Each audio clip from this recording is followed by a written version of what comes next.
আসসালামু আলাইকুম, কেমন আছেন সবাই? আশা করছি সবাই অনেক ভালো আছেন। আমিও আলহামদুলিল্লাহ বেশ ভালো আছি। প্রতিদিনের মতো চলে আসলাম আজকেও আপনাদের মাঝে ছোট্টখাটো একটি ব্লগ ভিডিও শেয়ার করতে। আর আজকের ভিডিওটি শুরু করেছি খুব সুন্দর একটি জায়গা থেকে। দেখুন, এই জায়গাটা আমার বেশ ভালো লাগে। পানির কালারটা তো অসাধারণ, আর ছোট্ট একটা কাঠের ব্রিজ।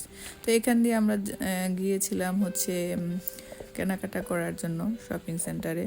তো দেখুন, অলরেডি কিন্তু আমি গ্রোসারি শপ থেকে আমার কেনাকাটা শেষ করে বের হয়ে যাচ্ছি। আর হচ্ছে এরপরে যাব আরেকটা শপে, সেখান থেকে হচ্ছে কিচেনের কিছু প্রয়োজনীয় জিনিস কিনবো, টিস্যু আরও অনেক কিছুই। তো এই যে দেখুন, চলে আসলাম ওই আরেকটি শপে। তো এখান থেকে যা যা কেনার নিয়ে নিচ্ছি আর কি, যা যা দরকারি জিনিস। আর এই সবটাতে আসলে না আমার শুধু ঘুরতে ইচ্ছে করে, দেখতে ইচ্ছে করে, আর কত জিনিস যে দেখলে মনে হয় এটা প্রয়োজন, ওটা প্রয়োজন, এটা নেই ওটা নেই, এভাবে করে নিতে নিতে কিন্তু অনেক কিছুই নেওয়া হয়ে যায়। যাই হোক, এখান থেকেও কেনাকাটা শেষ করে আমরা বেরিয়ে গিয়েছি। তো এই যে চলে আসলাম হচ্ছে এদিকটাতে এসেছি।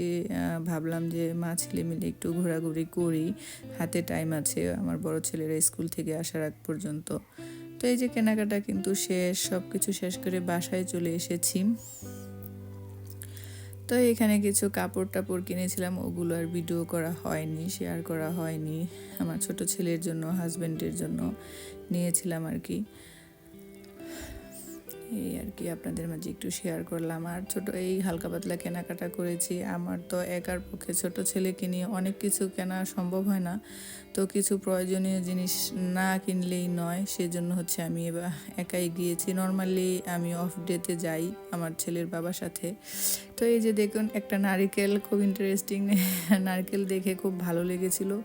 সচরাচর এইসব শপে আসলে নারকেল পাওয়া যায় না, তবে দেখে বেশ ভালো লেগেছে, তাই নিয়েছিলাম। নারকেলটা কিন্তু বেশ বড় ছিল। আজকের ওয়েদারটা কিন্তু বেশ ভালো, বেশ সুন্দর। আসলে এখানে শীতের দিনে এরকম ওয়েদার বা এরকম রোদ সচরাচর হয় না। দেখা যায় পুরো এক সপ্তাহ রোদ নেই, কুয়াশা বৃষ্টি, এক সপ্তাহ পরে হয়তো হঠাৎ করে এরকম একটু ঝলকানো রোদ আসে। আর আমি আমার বারান্দা থেকে এই ভিউটা আমি অনেক ভিডিওতে শেয়ার করেছি। আমি আসলে জানি না, হয়তো আপুরা ভাইয়ারা বিরক্ত হয়ে যাবেন, কিন্তু আমার না খুব ভালো লাগে। আর এই যে দেখুন, আমি পাশেই কিন্তু ইনডোর প্লান্টগুলো রেখেছি। এখানে কি হয়েছে, আমার গাছ, খুব পছন্দের একটি গাছ আমার ছেলে ভেঙে ফেলেছিল, সেটাই একটু দেখালাম আপনাদের। তো আমার ছেলেরা চলে আসবে কিছুক্ষণের মধ্যে, আর ওরা হচ্ছে প্রচুর পরিমাণে টিস্যু ইউজ করে সব কিছুতে, সেজন্য আমি টিস্যু বক্সটাও ফিল করে নিচ্ছি। ভাবলাম যে ওরা আসার আগেই টিস্যুগুলো রাখি, কারণ হচ্ছে টিস্যু বক্সটা থেকে টিস্যুর ওই বক্সটা বেশি বড় হয়ে গিয়েছিল। তো এই যে দেখুন, সন্ধ্যাবেলা হচ্ছে যে আমার ছেলেদের পছন্দের একটা খাবার আমি ওদের তৈরি করে খাওয়াবো, সেটা হচ্ছে চিকেন উইংস গ্রিল। ওরা না আসলে চিকেন থেকে চিকেনের উইংসটা খুব বেশি পছন্দ করে, আর উইংসের গ্রিলটা বা ফ্রাইটা বেশি টেস্টি হয়, এটার ভিতরে ভালো করে মশলা ঢুকে। যাই হোক, এখানে আমি সব ধরনের মশলা দিয়ে ম্যারিনেট করে নিয়েছি। আর আমি যেহেতু রেসিপি শেয়ার করিনি, সেজন্য কী কী দিয়ে ম্যারিনেট করেছি ওগুলো আর শেয়ার করা হয়নি। তো এখানে আমার প্রয়োজনীয় যা যা মশলা দিতে হয় আমি দিয়ে ম্যারিনেট করে রেখেছি। হয়তো 1 ঘন্টার মতো রাখবো, যেহেতু হাতে খুব বেশি টাইম নেই। তো এই যে দেখতে থাকুন। আর আমার ছেলেরা হচ্ছে যে আমার হাতের স্ন্যাক্স জাতীয় খাবার খুব বেশি পছন্দ করে। আমার বড় ছেলেটা তো অনেক বেশি, সে বলতেছিল মামা আজকে চিকেন উইংস গ্রিল খাবো। তো আমি বলছি আচ্ছা ঠিক আছে, তোমাকে খাওয়াবো। ও হচ্ছে খুব বেশি আবদার করে, ও এগুলো খুব পছন্দ করে, বলে মামু আমাকে রোল বানিয়ে খাওয়াবা, মামু আমাকে চিকেন টিক্কা বানিয়ে খাওয়াবা, এরকম বলতে থাকে। তো আমার কাছে কিন্তু বেশ ভালো লাগে বিষয়গুলো, আমি বেশ এনজয় করি। আর আমার ছেলেদেরকে আমি বাহিরের খাবার খুব কম খাওয়াই, বাহিরের খাবারটা আমি অ্যাভয়েড করার চেষ্টা করি। আমি বাহিরের খাবারগুলোই ঘরে বানিয়ে খাওয়াতে চেষ্টা করি।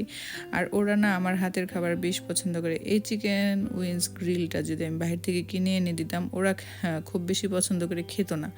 ওরা বলতো মামু তোমার হাতেরটাই বেশ ভালো লাগে। তো আমিও চেষ্টা করি নিজে হাতেই তৈরি করে খাওয়ানোর জন্য। পিৎজা বলেন বা যে কোনো খাবার ওরা আমার হাতে বেশ পছন্দ করে। আর আমি ছোট থেকে এটা অভ্যস্ত করেছি।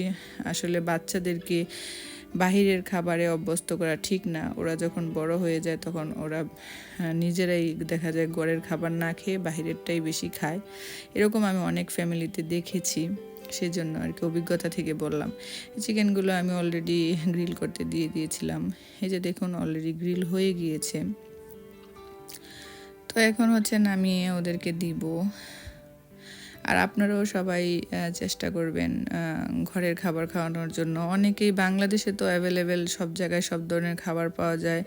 সবাই হচ্ছে যে বাহিরের খাবারের প্রতি আসক্ত হয়, সবাই না আসলে অনেকেই, যারা একটু আলসেমি করে ভাবে যে বাইরে থেকে কিনে এনে দিই। আমি আসলে চেষ্টা করি, এখানে অনেক সুন্দর করে ক্লিন করে সব কিছু করে ওরা করে। ফুড অ্যান্ড সেফটির ব্যাপারটা এসব দেশে অনেক বেশি হচ্ছে যে গুরুত্ব দেয়। কিন্তু তারপরও ওটা কোনো কথা না, কথা হচ্ছে যে ওরা আসক্ত হয়ে যাবে বাহিরের খাবারের প্রতি, অভ্যস্ত হয়ে যাবে। সেই জন্য আর কি আমি ওদেরকে চেষ্টা করি অ্যাভয়েড করার জন্য। এই যে আমার ছোট ছেলেটা দেখুন, আমার সোনা বাবাটা হচ্ছে কি হয়, যে কোনো খাবার আমি যদি টেবিলে এনে ওদের ভাইয়াদের ডাক দিই, ও হচ্ছে কম্পিটিশন লাগিয়ে দেয়। ও হচ্ছে সবার আগে এসে বসবে। বসে এই যে দেখুন বড় ছেলে এসেছে, এখন ও হচ্ছে যে সব কিছু দেখবে, ওদের মতো করে ও বসতে চায়, খাইতে চায়। মানে বড় ভাইদেরকে সে বেশ অনুকরণ করে। যদিও সে খাবে না, কিন্তু ও ট্রাই করে। তো এটাও হচ্ছে অনেক বেশি একটা ভালো দিক। ওদের কাছ থেকে দেখে দেখে ও অনেক কিছুই শিখে, অনেক কিছুই শেখার চেষ্টা করে।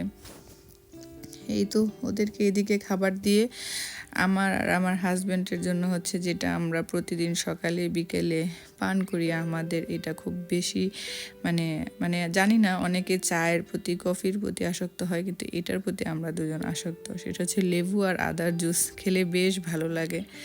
তো আজকের জন্য এখানে আমি ভিডিওটি শেষ করে দিব। সবাই অনেক ভালো থাকবেন, সুস্থ থাকবেন। আল্লাহ হাফেজ।